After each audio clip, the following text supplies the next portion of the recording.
callada, parece que se activó el modo SAT, pero bueno, no importa, no se preocupe. Bien, estamos a la vuelta de la esquina, chicos y chicas, hasta que se acaba el año, hasta que se acaba el semestre, este año bastante diferente a lo que es el resto de años que hemos tenido, un año bastante digital. Yo creo que muchos de nosotros, me considero porque ayer fui al médico, me pesaron, engordé bastante, estoy de muerte, pero nada que hacerle, ¿cierto? Yo creo que es producto de esta pandemia, ¿cierto? Y la vida sedentaria. Ah, que por eso, ya, ya, bueno, Magda, ahí es bastante entendible, pero no se preocupe, no se preocupe. Bien, entonces vamos a seguir ahora, nosotros ya habíamos revisado, ¿se acuerdan que este PPT ya lo conocemos bien? Hablamos del norte, ¿cierto? Y los desafíos de esta regionalización, ¿cierto?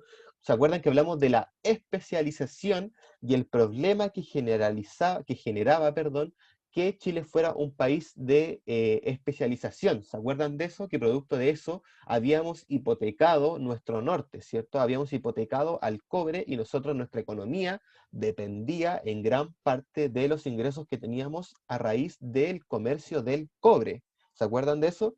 Entonces, lo que se buscaba ahora en Chile fuera que no fuese algo tan especializado, sino que hubiese una especie de economía circular, ¿cierto? Una economía que fuese amigable con el medio ambiente, pero sobre todo que estuviese conectada. ¿Se acuerdan de eso? Que yo les hablé de que alguien hacía la madera, alguien transportaba la madera, alguien fabricaba muebles y alguien vendía esos muebles, ¿cierto? Y todo este comercio giraba en torno a una raíz de redes, conexiones comerciales, ¿cierto?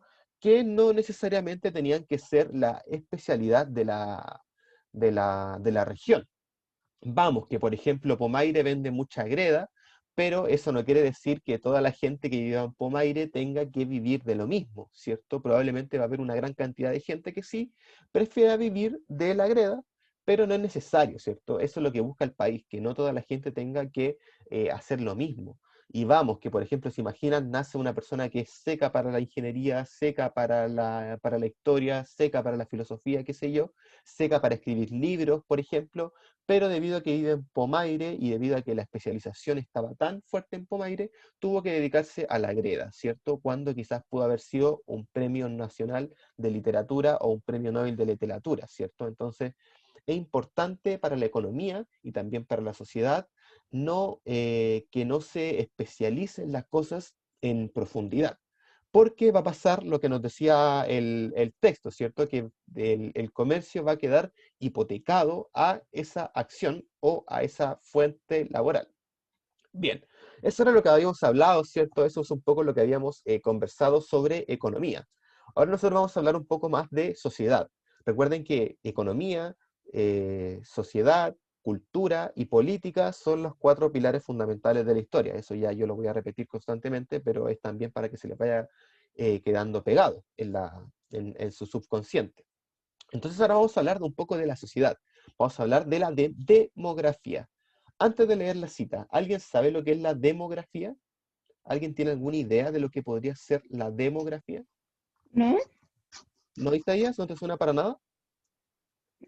¿La qué? La demografía. Yo bajé de peso. ¿Jerry bajó de peso? Pucha, yo no, Jerry, ojalá fuera tú. La demografía. Con acento en la I, si no me equivoco. Demografía.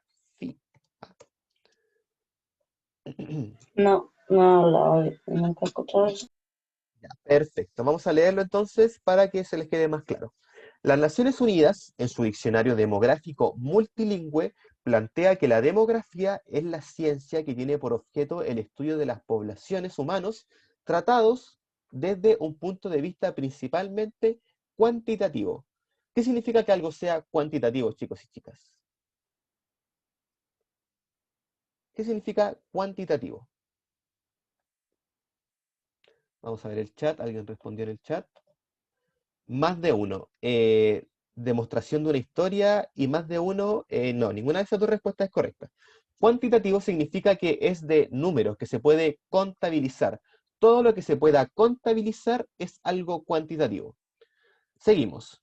Su dimensión, su estructura, su evolución y sus características generales. Es decir, en números, ¿cierto? Cuánta evolución, en número, cuánta estructura ha incrementado la población. Esta es una definición limitativa.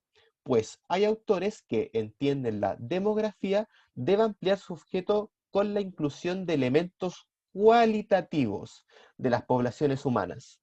¿Qué significa que sea algo cualitativo, por lo tanto, chicos y chicas? Si dijimos que cuantitativo tenía que ver con todo lo que se podía contabilizar, ¿qué significará que algo sea cualitativo?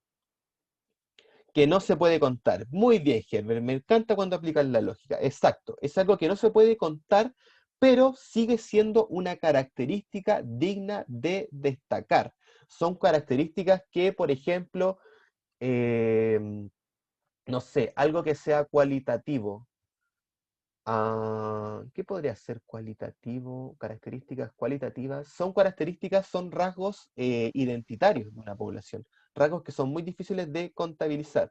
Por ejemplo, uno puede contabilizar cuánta gente es del Colo y de la U, pero ya resulta más difícil contabilizar cuánta gente del Colo y de la U realmente asiste a los estadios, realmente le gusta el fútbol, realmente se encuentra comprometido con el equipo, etcétera, ¿ya? Eso ya es algo más difícil de contabilizar, pero también se debe tomar en consideración, sobre todo si eres dueño de un estadio, sobre todo si eres dueño de, no sé, por el canal del fútbol, es importante tener en consideración cuánta gente del Colo y cuánta es de la U, independiente de que vayan o no al estadio. ¿Se entiende? Eso es demografía, eso es un estudio demográfico.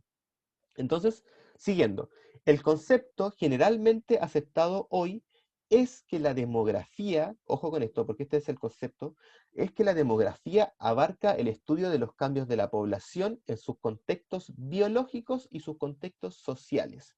¿Qué significa que un contexto sea biológico? Que seas hombre o mujer, que seas un niño o una niña, que seas un joven, que seas un adulto, que tengas quizás algún problema psicológico, quizás que tengas algún problema físico, quizás que tengas alguna enfermedad, etc. ¿Y qué significa que algo sea social? La música que te gusta, el equipo que te gusta, qué sé yo, cómo te vistes, etc. ¿Ya? Están considerados esos dos contextos dentro de los estudios demográficos. Súper importante tener esto en consideración. Que no se puede contar. Cualitativo puede ser el dinero mundial o el número de guías que manda el profe. No, en ese caso, eso, Herbert, sería algo cuantitativo, porque yo puedo contar cuántas guías manda el profe y yo también puedo contar cuánto dinero existe en el mundo. ¿Sí? Por lo tanto sería cuantitativo. Bien.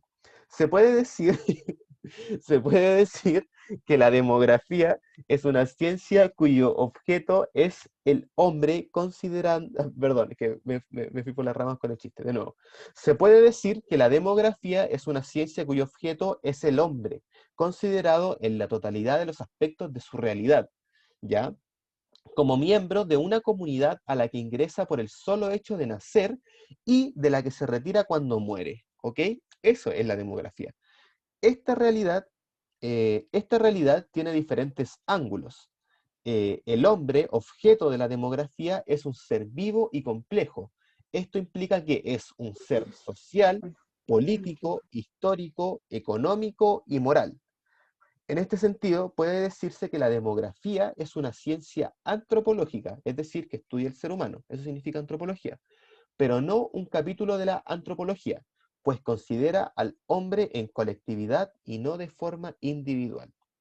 Es decir, chicos y chicas, para ir resumiendo, para que no se compliquen tanto, la demografía es el estudio del número de personas.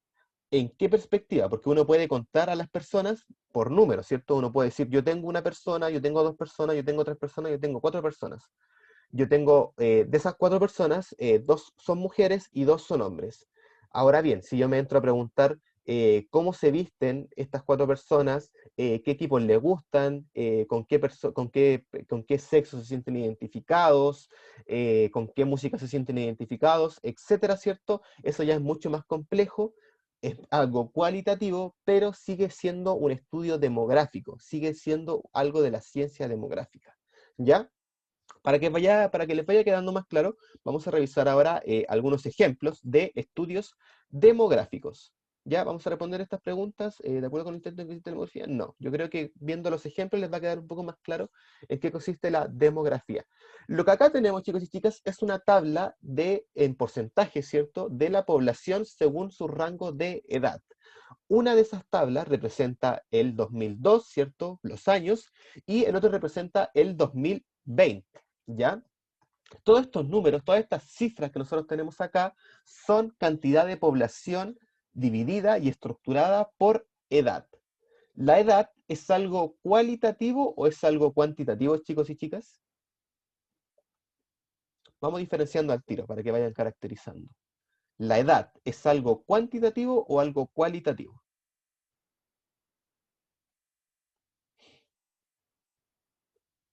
Es cuantitativo, ¿ya? ¿Quién más está de acuerdo con que es cuantitativo? ¿Nadie está de acuerdo? ¿Nadie está en contra? ¿Nadie entiende lo que está hablando el profe? Herbert. Porque se cuenta, correcto, bien, exacto. No es algo que uno pueda decir, no, pero es que yo quiero considerar que yo tengo 13 años, no, pero es que yo quiero decir que yo tengo 15. No, es que yo quiero decir que tengo, a veces uno puede mentir con la edad, pero la edad no miente, ¿cierto? Uno tiene una edad que tiene y es así por hasta el día en que tú te mueras, ¿cierto? Por lo tanto, por eso es cuantitativo, ¿ya? Si fuese cualitativo, uno podría decir, no, pero es que yo quiero tener tanta edad, ¿cierto? Pero no es así, ¿cierto? Uno tiene la edad que tiene y la tiene nomás. Entonces, esa es la diferencia entre algo cuantitativo y algo cualitativo. La Valentina Pedrero, yo miento con la edad cuando conozco gente, ¿cachai? Pero que la Valentina mienta con la edad es algo cualitativo, ¿cierto? Porque es algo que caracteriza solamente a ella. No obstante, ¿cierto? La edad es algo que no se puede, o sea, no se puede negar. Pues, o sea, aunque la Valentina quiera decir que tiene más edad o menos edad, no implica que eso sea cierto, ¿cierto? Entonces es importante hacer esa diferencia entre cuantitativo y cualitativo para que vayan diferenciándolo, ¿ya? Igual me creen, dice la Valentina. Bueno, Valentina, no sé. Oye, cuidado con la gente que hablas, cuidado con la gente que te relacionas si estás haciendo esas cosas, ¿ya? Y tenéis que tener mucho cuidado. Bien, seguimos. Entonces, por ejemplo, analizando ya esta tabla, ¿alguien podría decirme qué ocurre, alguna característica que ustedes puedan apreciar con esta tabla? ¿En qué, en qué grupo etario se concentra la mayor cantidad de personas, por ejemplo? ¿En qué rangos de edad es donde existe más población en este momento en todo Chile, en total país? Entre 15 y 59, correcto, ¿cierto? Claramente el mapa nos dice total país, 2002, 62,9%, y en el 2020 tenemos un 63%. Es decir, que ha incrementado un 0,1% el rango de personas en esta edad. ¿En qué rangos de edad qué flight, ha ocurrido, ha habido, existe o no? Creo que no existe. ¿En qué rango etario ha incrementado el número de población que existe en Chile? Población de los ancianitos. En la población de los ancianitos, correcto, ¿cierto? Si nos fijamos en el total país, el rango que más ha aumentado desde el 2000 al 2020 ha sido el rango de los ancianitos, ¿cierto? En número, ¿cuánto ha sido el incremento, chicos y chicas? ¿Cuánto porcentaje ha incrementado? 7,3. Un 7,3%, correcto. Bien. Y, por ejemplo, ¿qué ha pasado?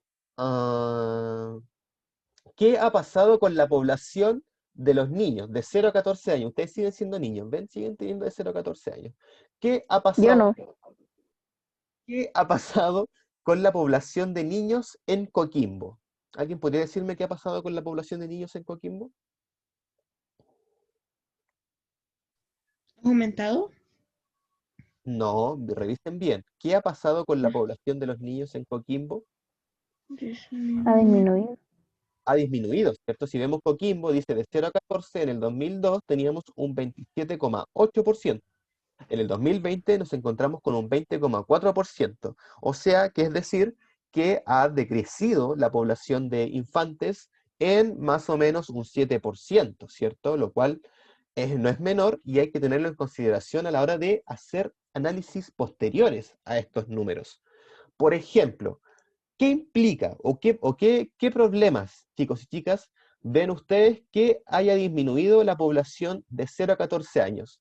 ¿Qué conclusiones podemos sacar de que ya no haya tantos niños de 0 a 14 años en el 2020? ¿Qué conclusiones podemos sacar? ¿Qué podemos teorizar?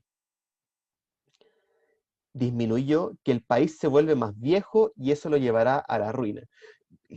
Mira, Herbert, ¿estamos de acuerdo con que el país se ha hecho más viejo? Sí, pero que eso lo llevará a la ruina me parece un poco ya exagerado. No es necesario que se vaya a la ruina porque haya más viejo. Que la gente no quiere tener hijos, correcto, también, ¿cierto? Esto también nos da a pensar de que si la población de infantes ha disminuido, es porque ya la gente no quiere tener hijos. Y que la gente, por ejemplo, no quiera tener hijos. ¿Eso lo ven ustedes como algo bueno, malo? Depende del prisma, depende del factor. ¿Cómo lo ven? ¿Qué opinan ustedes de que la gente en el 2020 ya no quiera tener tantos hijos? Por las cifras que tenemos acá, ¿cierto?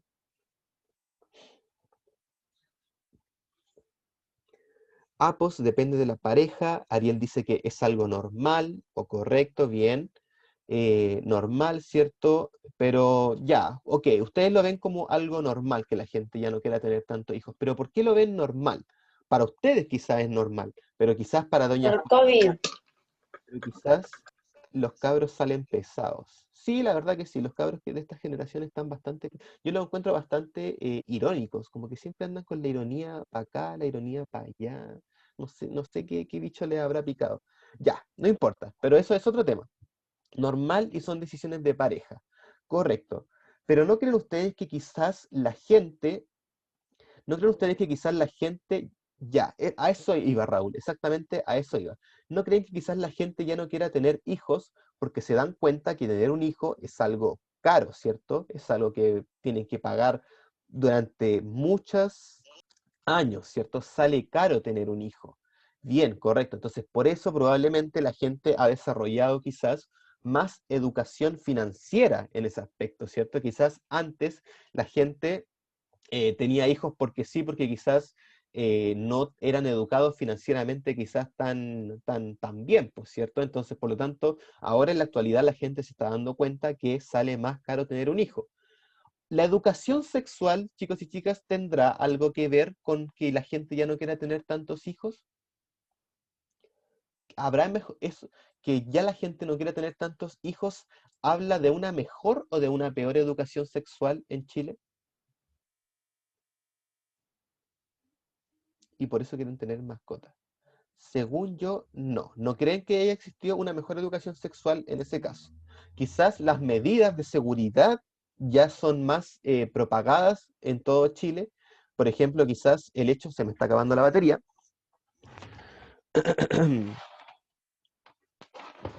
Por ejemplo, el hecho de tener quizás más métodos anticonceptivos también asegura que la gente quizás ya no tenga hijos a tan temprana edad como era en otros tiempos, porque hace que se cuiden, exacto, correcto, ¿cierto? Entonces, de alguna forma, todas estas teorías que nosotros hemos tenido, las hemos hecho a partir de los números que tenemos acá. Y es súper importante para que vean ustedes lo efectivo o lo bueno que puede ser también tener en cuenta estos números a la hora de hacer un estudio financiero, a la hora de hacer un estudio sociológico, a la hora de hacer un estudio cultural. Tener estos números nos permite también teorizar de una forma mucho más fluida. Bien, dicho esto, hablemos ahora ya, hablamos mucho de los jóvenes, hablemos ahora de los ancianitos. ¿Qué medidas ustedes aplicarían en Chile debido a que nuestra población está envejeciendo? ¿Qué harían ustedes? ¿Qué medida económica? Si ustedes fueran los presidentes, si ustedes fueran los, qué sé yo, los intendentes de una región, ¿qué medida aplicarían si ven que la población de ancianos está incrementando? Mejor cuidado para los mayores. Correcto, Ariel. ¿Y con qué objetivo tú aplicarías un mejor cuidado para los mayores? AFP ya. Ok, correcto, estamos de acuerdo. Tú le darías una mejor calidad de salud a los adultos mayores. Pero ¿con qué objetivo maquiavélico tú le darías una mayor salud a los ancianitos? Yo, por ejemplo, pienso que si le doy mejor salud, Exacto, para que duren más, ¿cierto? Porque si yo les doy mejor salud a los ancianitos, estos quizás van a tener ganas de trabajar durante mucho más años, ¿cierto? Porque si hay alguien que ha trabajado toda su vida hasta los 60 años, ¿cierto? Después va a querer solamente jubilar. Pero si yo le mejoro la salud, si yo le mejoro la vivienda, si yo le mejoro principalmente esas dos cosas, ¿cierto?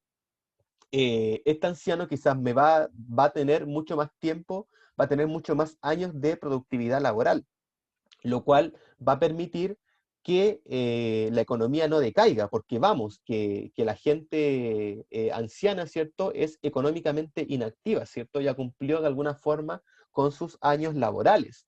Entonces, por lo tanto, quizás mejorando la salud, mejorando los sistemas de AFP, me permite que esta persona que está ancianito pueda durar durante más años para poder trabajar. Yo sé que suena, lo que estoy diciendo yo sé que suena quizás de una forma bastante cruel de verlo, ¿cierto? Vamos, que estoy haciendo que un ancianito de 60 años siga trabajando. Yo sé que suena cruel, pero también hay que pensarlo desde una perspectiva económica. Vamos, que a mí me ha pasado, o yo personalmente la experiencia tengo para ver que muchas veces esta gente cuando jubila muy joven dice, ¿para qué jubilé tan joven? Si todavía puedo seguir trabajando, todavía podría haber seguido generando ingresos, ¿cierto? Entonces también es importante eso. ¿Cómo vas a bajar los años de la vida? No, pues Ariel, lo ideal es que uno incremente los años de la vida de la población más anciana. No obstante, también recuerden que tanto mantener a un niño como mantener a un anciano, ambos son caros. Tienen que recordar eso, que también tanto como que tener un hijo es caro, pero tener un ancianito también es caro. Y uno lo mantiene por amor, por supuesto, que es lo más importante. Pero, pero es súper importante que la población de 15 a 59 años siempre sea la mayor. ¿Por qué es importante que la población de 15 a 59 años sea la mayor? Vamos con otra pregunta. ¿Por qué es importante que el número de las personas de 15 a 59 años siempre sea la mayor cantidad de personas? Por los ingresos, bien, ya. Exacto, Herbert, porque son gente que es económicamente activa, que se le llama. Son gente que está en edad, bueno, de los 15 no, por cierto, yo diría los 18, pero, y quizás más adelante, porque si quieren seguir estudiando también. Pero bueno, dejémoslo que entre los 22 hasta los 59 años son gente que es económicamente activa, ¿cierto? Gente que está en edad para trabajar y que dentro del perfil económico de una sociedad sería ideal que ya estuviesen trabajando, ¿cierto? Pero a veces ocurre que no solamente ellos no quieren trabajar, también puede ocurrir, ¿cierto?, que existan cifras de desempleo. Y eso es lo que vamos a ver ahora, la tasa de desocupación de esta población que es la mayor cantidad de gente. Acá tenemos otro, bueno, el otro era una tabla con números, ¿cierto? Acá lo que ya tenemos netamente es un gráfico, ¿cierto? Un gráfico que en porcentajes nos muestra el total nacional y también de regiones, ¿cierto?, de la tasa de desocupación. ¿Qué significa que alguien esté desocupado, chicos y chicas? ¿Qué significa que alguien esté desocupado? Desocupado, Raúl, es exactamente eso. Ay, ya me quedé sin voz. Es que no trabaje, principalmente, que esté en una edad para trabajar, porque, por ejemplo, ustedes podrían ser gente desocupada porque no trabajan, pero están estudiando. Entonces, por lo tanto, no son gente que está desocupada, ni tampoco son gente que está en edad para ser considerados unos desocupados. Vamos, que también los derechos del niño también establecen estas reglas del juego, ¿cierto? Que los niños no deberían trabajar hasta cierta edad, ya que deben estar estudiando. ¿Ya? Súper importante eso. ¿Hay más despido por haber más jubilados o no capacitados? ¿Hay más despido por haber más jubilados o no capacitados? No entiendo muy bien lo que quisiste decir, Herbert. ¿Hay más despido por haber más jubilados o no capacitados? La tasa de desocupación, la tasa de desempleo, Herbert, no creo que tenga que ver tanto con los jubilados, ¿ah? Porque siempre van a haber nuevas vacantes de gente que, tanto ancianitos, piensa que siempre va a haber más gente capacitada para trabajar que los ancianitos, por X motivos, ¿cierto? Porque una vez se puede morir por accidente de tráfico, por enfermedad, pueden ocurrir muchas cosas a lo largo de la vida.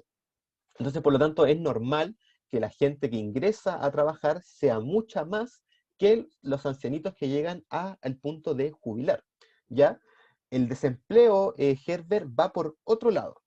Muchas veces las causas del desempleo son variadas. Y, por ejemplo, una de las causas del desempleo podría ser las malas regulaciones por parte del Estado. ¿Qué quiero decir con esto? Si el Estado establece un sueldo mínimo que no satisface la necesidad del grupo de gente que está ingresando a trabajar, por supuesto que va a haber una tasa de desocupación bastante grande, porque esta gente que está desocupada y que podría ingresar a trabajar va a preferir seguir estudiando hasta poder satisfacer su necesidad de sueldo que ellos estiman conveniente para su vida. ¿Me entendí? Esa también es una razón. También otra razón es que se produzca un fenómeno de especialización en el cual las empresas que ofrecen trabajo especialicen demasiado a sus trabajadores, los cuales empiecen a cobrar más y también se empiecen a afianzar dentro del rubro, lo que va a impedir que la gente que sin experiencia pueda ingresar a competir contra ellos en esos escalafones laborales. Te dais cuenta que no es tan sencillo como decir, no, es que el desempleo se produce porque la gente está ocurriendo esto, ¿me entendí? Súper importante analizar eso. Ya, pero bien, dicho esto, analicemos esta tasa de desocupación que es de junio y agosto del 2016. Lo primero que uno debe hacer, chicos y chicas, a la hora de mirar un gráfico, es percatarse de la simbología. Los cuadrados, ¿cierto? Estos cuadrados, estas barritas, nos dicen la tasa de desocupación por regiones. Y esa línea, la cual se establece entre este punto, es el total nacional. Es decir, es la media, ¿cierto? Es el punto medio entre lo que es lo bueno y el mal, lo correcto y lo incorrecto, lo ideal, lo no ideal, como quieran colocarlo ustedes. ¿Bien? Entonces, tenemos que acá que el total nacional es de 6,9 de desempleo. Lo ideal siempre sería disminuir esto al máximo, por cierto, pero va a ser difícil, ¿cierto? Siempre va a ser bastante, es bastante utópico imaginarse un mundo en el cual el desempleo no exista. Súper importante también tener eso en consideración. Pero analizando esto, ¿en qué regiones de Chile hay un alto nivel de desempleo? Por sobre la media del total nacional. Chicos y chicas, vamos. ¿En Analiza Coquimbo? en Coquimbo, ¿cierto? Coquimbo presenta la tasa más alta incluso, 8,9. ¿Cuál otra región? El Biobío. Biobío, ¿dónde está Biobío? ¿Dónde está Biobío? No está, ahí está, 7,8, correcto. Tarapacá, correcto, ¿cierto? Coquimbo. Coquimbo también, ¿cierto? Entonces, bien, ya tenemos claro que estas regiones presentan altos niveles de desempleo, pero por ejemplo, Aysén, Los Lagos presentan tasas muy bajas de desempleo. Entonces, ¿qué medidas ustedes aplican y qué diferencias? De partida, diferenciemos esto. ¿Qué diferencias existen entre las zonas que tienen menos desempleo y las que tienen más de desempleo? Por ejemplo, claramente las regiones de Aysén, las regiones de Magallanes, las regiones de los lagos, son regiones que son bastante alejadas, son zonas bastante frías, son climas desérticos, perdón, son climas de tundra, son climas lluviosos, son climas donde existe bastante frío. Las más desempleadas son más pobladas. Las más desempleadas son más pobladas. Las más desempleadas son más pobladas. Sí, sí puede presentarse eso, pero teoricemos. ¿Por qué creen ustedes que Coquimbo es una zona con tan alto desempleo? Empecemos a teorizar. ¿Por qué creen ustedes que Coquimbo? ¿A quién se le ocurre pensar que Coquimbo es la zona con más desempleo? Imaginemos, teoricen, según lo que les dije yo, ¿por qué creen ustedes que Coquimbo es la zona con menos desempleo? ¿Qué puede estar pasando en Coquimbo? Que el clima influya. ¿En qué contexto, en qué aspecto crees tú, Herbert, que el clima podría influir en el desempleo?